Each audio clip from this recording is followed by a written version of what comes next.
Hello investors, कैसे हैं आप? अडानी पोर्ट्स ब्रेकआउट के लिए रेडी है या फिर एक और करेक्शन आने वाला है? Fundamentals strong, promoters confident, profit growth धमाकेदार, लेकिन टेक्निकल इंडिकेटर्स बोल रहे हैं बॉस थोड़ा रुक जाओ। आज का वीडियो बिगनर इन्वेस्टर्स के लिए गोल्ड होने वाला है। 5 से 6 महीने क्लियर रोड मैप मिलेगा। तो आइए शुरू करते हैं। आइए सबसे पहले बात करते हैं न्यूज की, क्योंकि मार्केट न्यूज पे ही रिएक्ट करता है। Adani ports aggressively cargo handling volumes expand कर रहा है। कंटेनर हैंडलिंग और लॉजिस्टिक इंटीग्रेशंस फास्ट पेस पे ग्रो कर रही है। कंपनी कंटिन्यूसली नए टर्मिनल्स और ऑपरेशनल एफिशिएंसी इंप्रूव कर रही है। रिसेंट क्वार्टर्स में रेवेन्यू रिकॉर्ड लेवल पर, net profit strong, promoter holding 68% से ऊपर और लास्ट क्वार्टर में 2% से ज्यादा इंक्रीज। जब प्रमोटर्स स्टेक बढ़ाते हैं तो इसका मतलब होता है कि उन्हें अपने फ्यूचर पर पूरा कॉन्फिडेंस है। बट मार्केट सिर्फ ग्रोथ नहीं देखता, वैल्यूएशन भी देखता है और यहीं से गेम इंटरेस्टिंग हो जाता है। चलिए इन्वेस्टर्स, अब नंबर्स को सिंपल लैंग्वेज में डिकोड करते हैं। सबसे पहले बात करते हैं प्रॉफिटेबिलिटी मॉन्स्टर की। तो ईपीएस है 56.93 रुपीस, ऑपरेटिंग मार्जिन है 60%, नेट मार्जिन है 34%, आरओई है 18.8%। मतलब ₹100 कमाता है तो ₹34 पॉकेट में। इंफ्रास्ट्रक्चर सेक्टर के हिसाब से स्ट्रॉन्ग परफॉर्मेंस। ग्रोथ इंजन भी फुल स्पीड में है।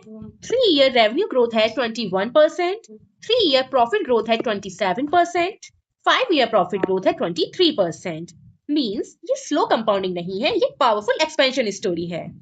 इसके कैश फ्लो भी काफी स्ट्रॉन्ग है। ऑपरेटिंग कैश फ्लो है ₹17,000 crore plus, free cash flow है ₹7,400 करोड़ प्लस। मींस कैश आ रहा है, सिर्फ पेपर प्रॉफिट नहीं है।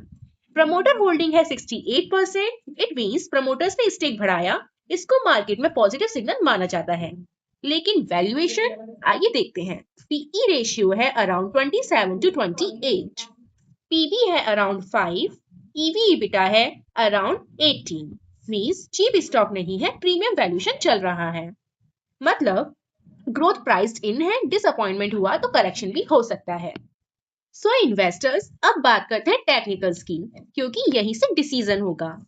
तो अगर हम बात करें करंट प्राइस की, तो वो है ₹1470 के अराउंड एंड 52 वीक हाई है ₹1584।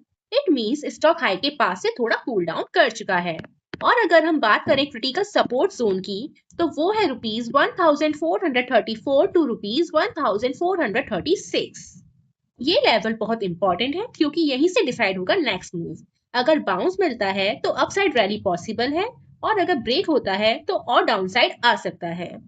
चलिए अब देखते हैं कि इंडिकेटर्स क्या बोल रहे हैं। तो आरएसआई है 36.5, मींस ओवरसोल्ड के पास, बट मोमेंटम वीक है। और अगर हम बात करें मैकडी की, तो वो बियरिश क्रॉसओवर शो कर रहा है। It means short term sellers active है। And volume down taper high volume, it means selling pressure visible है एंड शॉर्ट टर्म ट्रेडर्स के लिए वार्निंग साइन। अगर आप बिगनर हो तो सिंपल स्ट्रेटेजी फॉलो कीजिए, एग्रेसिव एंट्री मत कीजिए, सपोर्ट पर कंफर्म बाउंस का वेट करो, या फिर ₹1501 रेजिस्टेंस के ऊपर स्ट्रॉन्ग ब्रेकआउट का वेट करो। अब देखते हैं हमारे पॉसिबल टारगेट्स। तो वो है ₹1501, ₹1533, ₹1584। और अगर हम बात करें एनालिस्ट मीन टारगेट की, तो वो है ₹1838 एंड हाई टारगेट है ₹1960। अपसाइड पोटेंशियल 20 to 25% जोन के बन सकता है, लेकिन कंफर्मेशन जरूरी है। बट हम रिस्क भी इग्नोर नहीं कर सकते, तो आइए देखते हैं कि क्या रिस्क है। रिस्क है हमारे high valuation, bearish McD, support breakdown risk, market volatility. Investors, risk reward अभी एवरेज है, एक्सेप्शन नहीं। Final verdict is that Adani ports का बिजनेस स्ट्रॉन्ग है, लॉन्ग टर्म स्टोरी इंटैक्ट है, लेकिन शॉर्ट टर्म में स्टॉक थोड़ा टायर्ड लग रहा है। ये स्प्रिंट नहीं, मैराथन है। पेशेंस यहाँ सबसे बड़ा वेपन है। तो अगर सपोर्ट होल्ड करता है तो बुल्स वापस आएंगे, और अगर सपोर्ट ब्रेक हुआ तो सेलर्स कंट्रोल ले सकते हैं। स्मार्ट इन्वेस्टर्स क्या करता है? स्मार्ट इन्वेस्टर्स इमोशन से नहीं, कंफर्मेशन से एंट्री करते हैं। अगर आप बिगिनर इन्वेस्टर हो और ऐसे सिंपल बट पावरफुल ब्रेकडाउन चाहते हो, तो लाइक कीजिए, शेयर कीजिए और चैनल को सब्सक्राइब कीजिए। नेक्स्ट वीडियो में मिलते हैं। एक और एक्सप्लोसिव एनालिसिस के साथ। तब तक इन्वेस्ट स्मार्ट, रिस्क मैनेज करो और मार्केट को कभी अंडर एस्टिमेट मत करो। And before ending this video, there is a short disclaimer. ये कंटेंट सिर्फ एजुकेशन पर्पस के लिए है। इन्वेस्टमेंट डिसीजन लेने से पहले अपनी रिसर्च जरूर करें। Thank you.